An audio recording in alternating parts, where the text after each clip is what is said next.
Assalamualaikum warahmatullahi wabarakatuh. Izin memperkenalkan diri, nama Syifa Hayatun Najwa dari kelas RA2 PGSD semester 1 dengan NIM 8620623005. Di sini saya akan membuat video pembelajaran untuk memenuhi tugas ujian akhir semester mata kuliah Psikologi Pendidikan dengan dosen pengampu Ibu Maulina Rahayu MPD.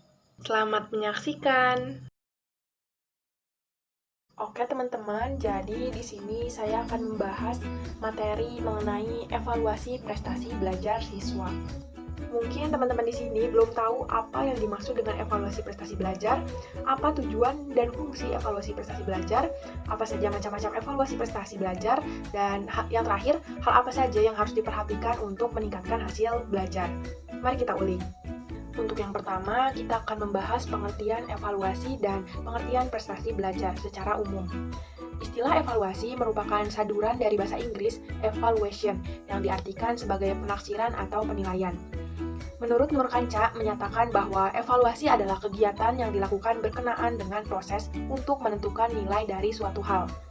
Sedangkan prestasi belajar siswa adalah hasil yang dicapai atau yang diperoleh oleh siswa yang berupa pengetahuan, keterampilan, dan sikap berkat pengalaman dan latihan yang dilalui oleh individu. Selanjutnya, pengertian evaluasi prestasi belajar. Evaluasi artinya penilaian terhadap tingkat keberhasilan siswa mencapai tujuan yang ditetapkan dalam sebuah program. Selain kata evaluasi, ada pula kata lain yang searti dan relatif lebih dikenal dalam dunia pendidikan, yakni tes, ujian, dan ulangan. Istilah evaluasi juga biasanya itu digunakan untuk menilai hasil belajar para siswa pada akhir jenjang pendidikan atau kenaikan dalam suatu jenjang pendidikan.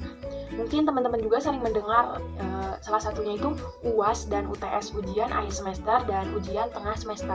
Adapun pengertian evaluasi pendidikan menurut salah satu tokoh psikologi pendidikan, yaitu menurut Bloom, evaluasi adalah pengumpulan kenyataan secara sistematis untuk menetapkan apakah dalam kenyataannya terjadi perubahan dalam diri siswa dan menetapkan sejauh mana tingkat perubahan dalam pribadi siswa. Lalu, tujuan dan fungsi evaluasi. Tujuan evaluasi secara umum dapat dilihat dari dua sisi, yaitu tujuan umum dan tujuan khusus.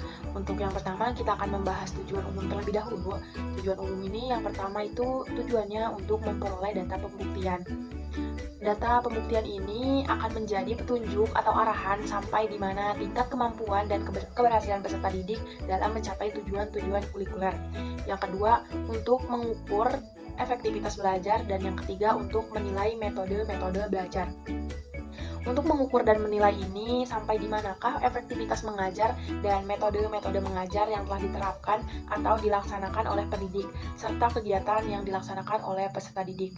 Tentunya untuk pendidik atau guru, evaluasi prestasi belajar ini sangat dibutuhkan ya, karena untuk mengukur apakah metode yang digunakannya ini cocok atau tidak, atau efektif atau tidak. Selanjutnya, adapun yang menjadi tujuan khusus evaluasi dalam pendidikan, yang pertama, untuk merangsang kegiatan peserta didik dalam menempuh program pendidikan. Yang kedua, untuk mencari dan menemukan faktor penyebab keberhasilan dan ketidakberhasilan peserta didik dalam mengikuti program pendidikan, sehingga dapat dicari dan ditentukan jalan keluar atau cara perbaikannya. Jadi, evaluasi ini tujuannya untuk mengukur sejauh mana keberhasilan metode yang telah ditetapkan oleh seorang pendidik atau guru. Jika tidak efektif atau tidak berhasil, akan ditentukan lagi jalan keluarnya atau cara perbaikannya. Di samping tujuan evaluasi prestasi belajar tadi, evaluasi prestasi belajar juga memiliki fungsi loh teman-teman. Yang pertama ada fungsi administrasi.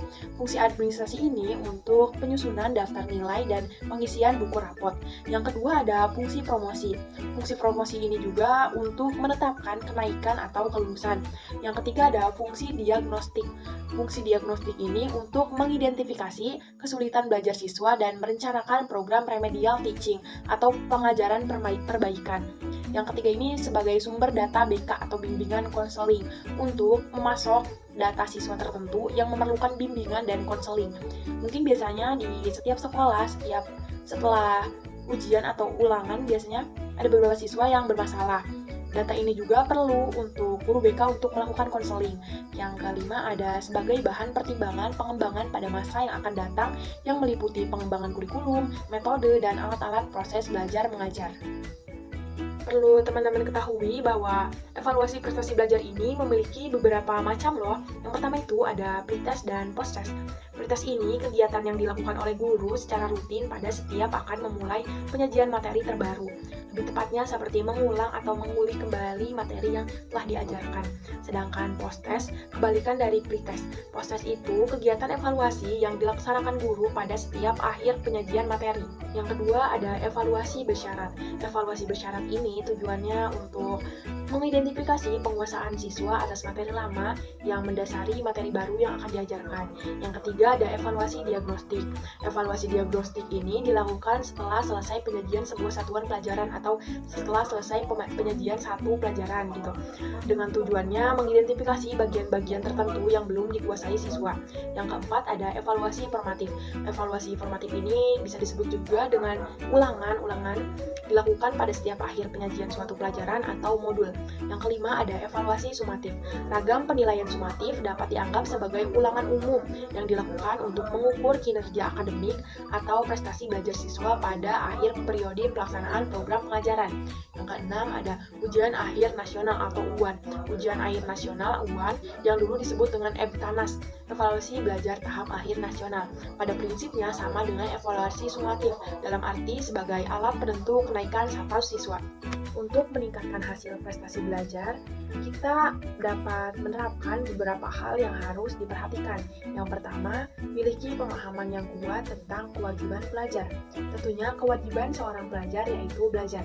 Yang kedua, belajar dengan teratur. Hal ini bisa dilakukan dengan membuat jadwal pelajaran. Yang ketiga, disiplin belajar yang tinggi. Hal ini bisa dilatih dan dibiasakan dengan cara memaksakan diri untuk belajar pada jam belajar yang sudah ditetapkan. Mungkin teman-teman di sini pasti mempunyai jadwal pelajaran atau jadwal belajar yang tetap yang sudah ditetapkan oleh diri kita sendiri. Yang keempat, ada konsentrasi yang baik. Maksudnya memusatkan pikiran dengan mengesampingkan hal-hal yang lain. Itu akan lebih efektif dan efisien dalam proses kita meningkatkan hasil prestasi belajar. Yang kelima ada lengkapilah buku-buku pelajaran. Dan yang keenam ada carilah sumber kegagalan. Jika diri kamu merasa ada kegagalan yang harus diperbaiki, kita perlu meminta bantuan orang lain untuk menyelesaikan masalah tersebut. Yang kelima ada jangan menunda, maksudnya jangan menunda persoalan-soalan dan jangan sampai dibiasakan menunda hal-hal yang harus diperhatikan. Selanjutnya, kuasailah keterampilan belajar. Kita dapat menguasai keterampilan belajar dengan cara mencari metode atau mencari cara seperti cara belajar yang tepat, cara menghitung yang cepat, dan hal-hal yang membantu kita dalam meningkatkan hasil prestasi. Yang terakhir ada bangkitkan motivasi dalam diri. Oke, jadi ini adalah salah satu contoh dari kegiatan evaluasi prestasi belajar siswa berupa penilaian akhir semester atau UAS yang dilaksanakan di salah satu sekolah dasar tentunya di Indonesia. Untuk selanjutnya, kesimpulan. Jadi dari materi yang telah saya paparkan tadi, dapat disimpulkan bahwa evaluasi prestasi belajar adalah suatu proses yang sistematis untuk mengumpulkan, menganalisis, dan menginterpretasi informasi tentang hasil belajar siswa. Adapun tujuannya untuk mengetahui tingkat keberhasilan siswa dalam mencapai tujuan pembelajaran.